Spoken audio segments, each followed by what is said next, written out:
So that reminded me, I've been listening to your podcast, trying to finish it actually. Like I'm on the last 40 or so episodes. Well, you're a long-suffering man, Mr. Snellen. It's been a great experience so far. But Oh, thanks. I think one of the most recent podcasts that I've listened to, you talked about how Samuel Johnson makes a bet with somebody like to kick a rock or something like that. Does that ring a bell? Yeah. That's a well-worn anecdote that his biographer James Boswell wrote about. So let's see, I'll make this as concise as possibly.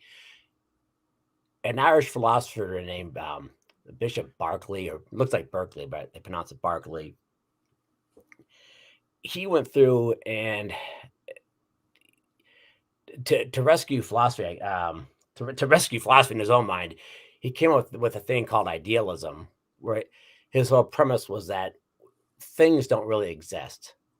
So I think the classic example, or maybe I did this in my own head, it's that chair doesn't exist.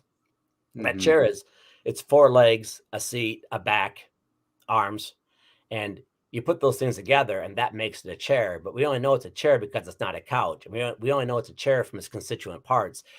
The actual chair doesn't really exist, but in our own mind, we call it a chair. And he logically came down and said, so it doesn't really exist. All it is a construct of different words. And it's irrefutable within that little logical world that's Berkeley. And Boswell explained that to Samuel Johnson, and he goes, it really can't be refuted. Would you agree?